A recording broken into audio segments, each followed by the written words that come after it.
اور یہی اس کی غفلت اس کو لیڈ ہوگی. اور اس کے بعد اس نے جو عزم کیا تھا یہ اس کا پہلا اسٹیپ تھا کہ وہ دل لگا کر پریکٹس کرے گا. یہ عہد کرنے کے بعد اس نے جیسے ہی صبح اٹھا کوچ کے پاس گیا. یہ اس کا سیکنڈ اسٹیپ تھا. یعنی یہ کرنا ضروری ہے کہ جب تک ہم پریکٹیکلی اور خالی سوچنے سے نہیں ہوتا ہے, ہم جب تک کہ اس پہ عمل نہ کریں. یہ اس کا دوسرا اسٹیپ تھا. تو صبح صبح کوچ کے پاس گیا, معافی مانگا اور اس سے سپورٹ مانگی کہ وہ اس کی سپورٹ کرے. پھر اس نے مسلسل کوشش کی اور خوب محنت کی, اپنے ایٹیٹیوڈ اور مائنڈ سیٹ کو چینج کیا, حکمت عملی نہیں بنائی, اپنے اپروچ کو چینج کیا. اب ہر گیم وہ جیتنے کی غرض سے کھیلتا تھا.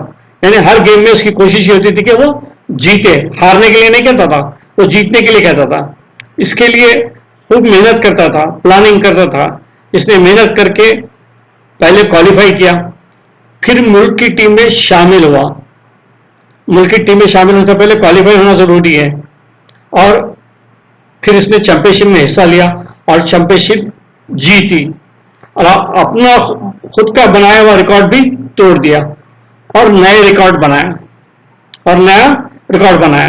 اس کے بعد سے وہ ہارا نہیں اور ہر وقت نئے ریکارڈ سیٹ کیا. ہر گیم سے پہلے وہ پریکٹس نہیں کرتا تھا بلکہ یہ روز ہی پریکٹس کرتا تھا. یعنی اس کا معمول تھا کہ وہ روز پریکٹس کرتا تھا اور آنے والے مقابلوں کی تیاری کرتا تھا, اپنے ٹارگیٹس بناتا تھا, اپنے پلاننگ کرتا تھا اور اس پلان بنا کے اس پہ عمل کرتا تھا.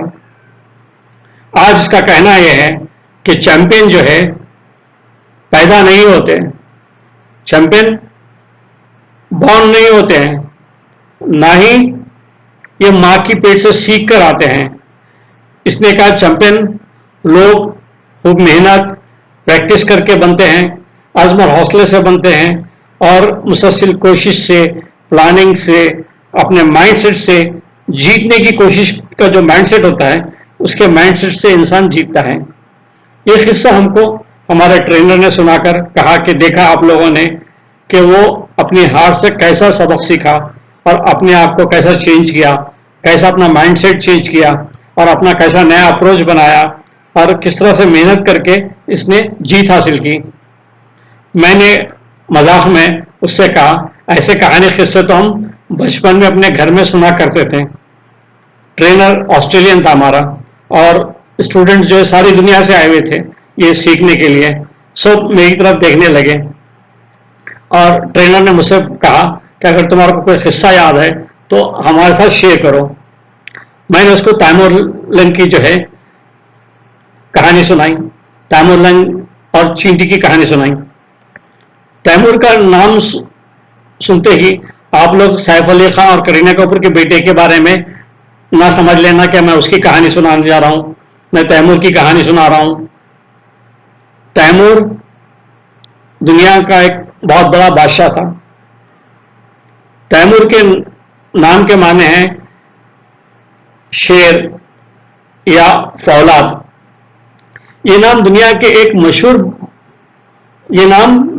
مشہور بادشاہ کا نام ہے تیمور. جس طرح سے سکندر اعظم دا گریٹ ہے, جس طرح سے چنگیز خان کی تھا, اس طرح سے تیمور بھی بہت بڑا بادشاہ تھا, ان کے ہم پلہ بادشاہ تھا. تیمور 1336 میں سمرقند کے نزدیک پیدا ہوا تھا. سمرقند ازبکستان کا ایک شہر ہے. سکندر کی طرح تیمور لنگ کا تعلق بھی کسی شاہی گھرانے سے نہیں تھا بلکہ تیمور لنگ بھی غریب خاندان سے تھا. تیمور کے پیر میں لنگ تھا اور وہ لنگڑا کر چلتا تھا, اس لیے اس کو تیمور لنگ کہتے تھے.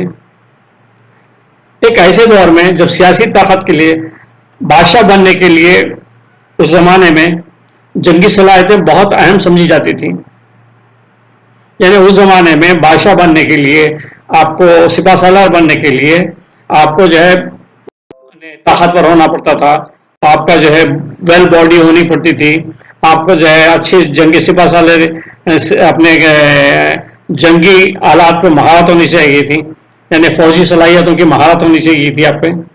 آپ کو جنگی صلاحیتیں سیکھنی پڑتی تھیں، اور جب آپ یعنی سیکھتے تھے سب چیزیں اور آپ تندرست ہوتے تھے، آپ یعنی ویل باڈی آدمی ہوتے تھے، تو آپ کو لوگ سپاہ سالار کے لیے جو ہے وہ کرتے تھے. آج بھی آپ دیکھیں ملٹری کے لیے آدمی کو اس کے پیرامیٹرز ہے، اس کے حساب سے آپ کو تندرست ہونا ہے، آپ کی ہائٹ ہونا، آپ کا چیسٹ ہونا، یہ سب فوج کے لیے ضروری ہے آج بھی. تو تیمور ایک تو پیر میں لنگ تھا اس کے، اور وہ ایک غریب خاندان سے تھا، اور یہ اس کے لیے اس کی بہت بڑی کمزوری تھی، یہ ویکنیس تھی اس کی. اس کے باوجود اس کے لنگڑے پن کے تیمور نے فن سپاہ گیری میں مہارت حاصل کی. وہ بیک وقت دونوں ہاتھ چلاتا تھا، یعنی دونوں ہاتھ سے ہتھیار چلاتا تھا، ایک ہاتھ میں تلوار تو دوسرے ہاتھ میں کلاڑا. مشہور ہے. اور اس زمانے کی بات یہ بھی مشہور تھی کہ تیمور کو جب نوجوان تھا تو اس کو یہ کہاوت معلوم تھی جو ازبکستان میں مشہور تھی، جو ہاتھ تلوار اٹھا سکتا ہے وہی تخت و تاج کا حقدار ہوتا ہے. جو ہاتھ تلوار اٹھا سکتا ہے وہی تخت و تاج کا حقدار ہوتا ہے. تیمور کے بارے میں کئی کہانیاں مشہور ہیں، لیکن ہسٹورین کہتے ہیں کہ بہت ساری کہانیاں تیمور کے کردار کو کمزور کرنے کے لیے گھڑی گئی ہیں. یہ کہانیاں اس کی زندگی کے یعنی جو اس کی زندگی کا یعنی کیا ہوتے اس کے کردار کو مسخ کرنے کے لیے جو ہے کہانیاں گھڑی گئی ہیں بہت ساری. لیکن جو میں آپ کو کہانی سنا رہا ہوں وہ ایک سبق آموز کہانی ہے جو ہم بچپن میں سنا کرتے تھے. کبھی یہ داخلہ کورس بھی تھی کہ تیمور نے چیونٹی سے کیا سیکھا، تیمور نے چیونٹی سے کیا سبق سیکھا. بتایا جاتا ہے کہ تیمور نے میدان جنگ میں شکست کھانے کے بعد جان بچانے کے لیے ایک غار میں چھپ گیا تھا، کیو میں چھپ گیا تھا. وہ آرام کر رہا تھا، دیکھا کہ ایک چیونٹی کھانے کا ایک دانہ اٹھا کر اوپر لے جا رہی ہے.